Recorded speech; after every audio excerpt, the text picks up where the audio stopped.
네, 전해드린 대로 어제에 이어 오늘도 전국 대부분 지역에 폭염이 예상되고 있습니다. 자세한 소식 맹소영 기상칼럼니스트와 함께 자세히 짚어보도록 하겠습니다. 안녕하세요. 안녕하세요. 네, 어제 이제 서울에 첫 폭염주의보가 내려졌습니다. 전국 곳곳 6월 역대 최고 기온 경신한 곳들이 많거든요. 일단 폭염부터 이야기를 해주세요. 보통 이제 기상청에서 오늘이 폭염이다라고 네. 카운트를 하는 그 기준은 일 최고 기온이 33도를 웃도는 날을 카운트를 하기 시작을 합니다. 이것은 지난 과거의 30년 평균으로 했을 때 이 더위의 상위 10%에 해당되는 이제 기온값의 기준으로 돼서 30도 이상을 폭염으로 이제 기준을 지은 건데요. 사실 6월 달에 한 3차례 정도가 33도가 넘는 날이 있었습니다. 하지만 그때는 폭염주의보가 발효가 되지 않았죠.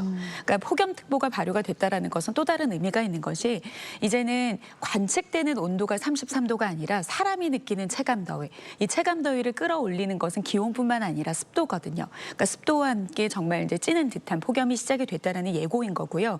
그리고 이 폭염특보는 33도 이상인 날이 네.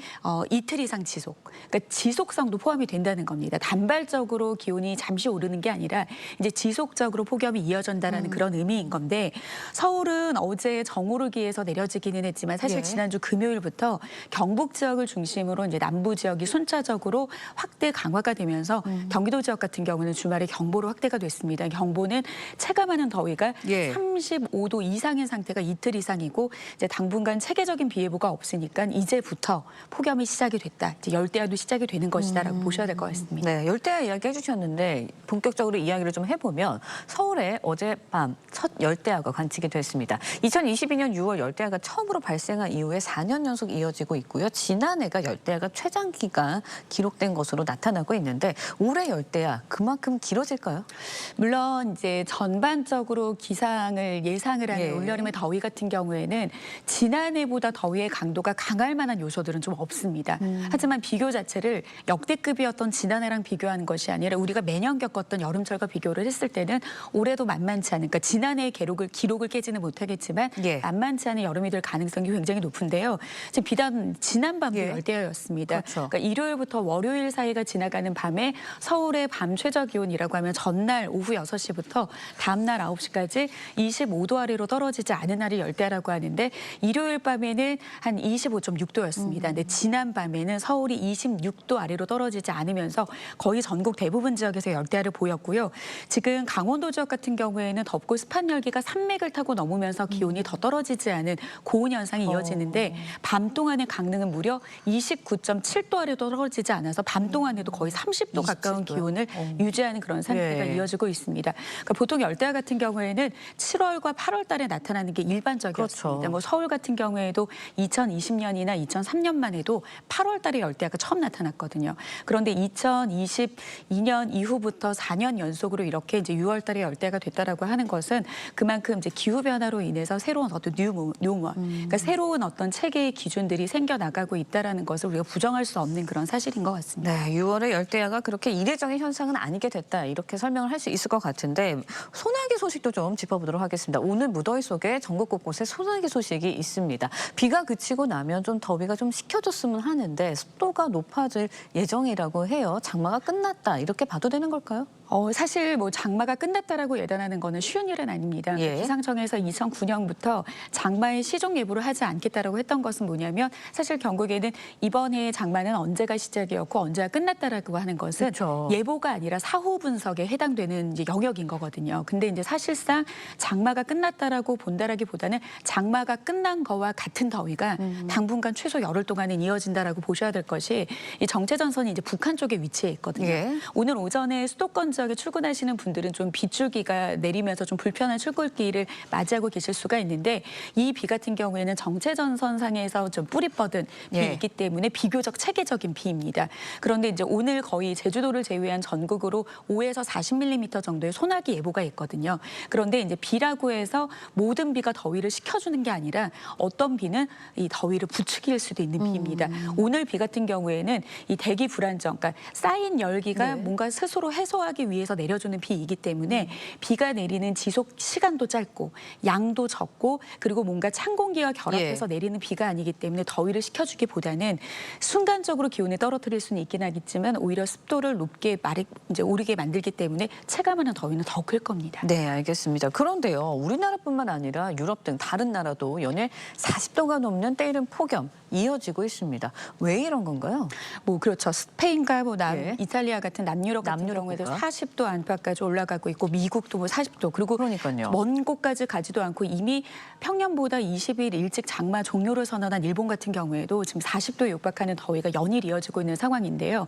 일단 여름이 더운 이유는 바다에서 확장하는 덥고 습한 공기의 영역으로 인해서 7월과 8월이면 충분히 더울 수는 있습니다.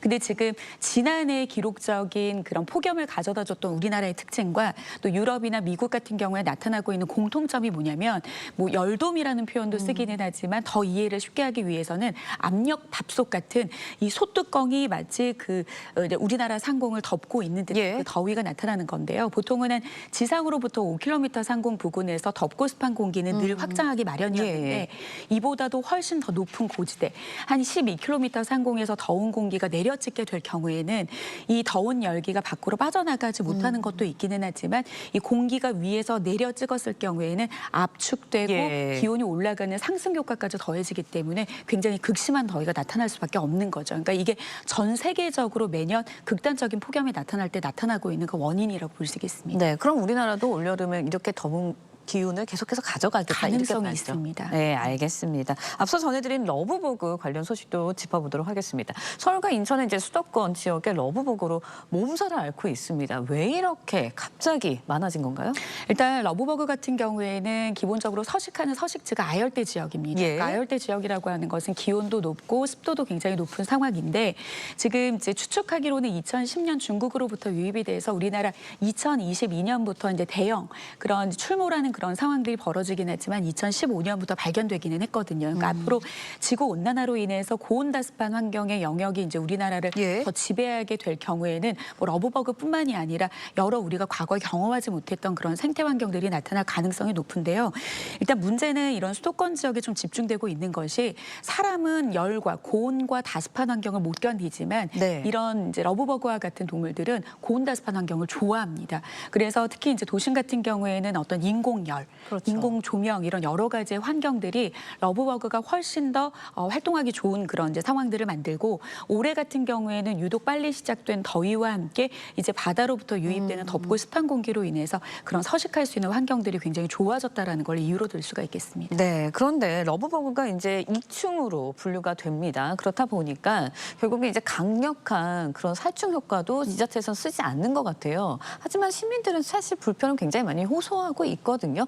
언제쯤 러브버그가 좀 줄어들게 될까요? 물론 이제 많은 생태 학자들이 말하는 그런 이제 전망들이 굉장히 불확실성이 크다는 게 뭐냐면 우리가 경험하지 않은 이런 곤충을 다 겪고 있기 때문입니다. 그래서 대부분 한 1, 2주 안에 없어질 거다라고 이야기를 하지만 그 조건 자체는 이 러브버그에게 취약한 물이 많이 내리는 장맛비가 시원하게 내릴 경우를 대비했을 때 1, 2주인데 지금 향후 다음 주 후반까지 비 예보가 뚜렷한 게 없거든요.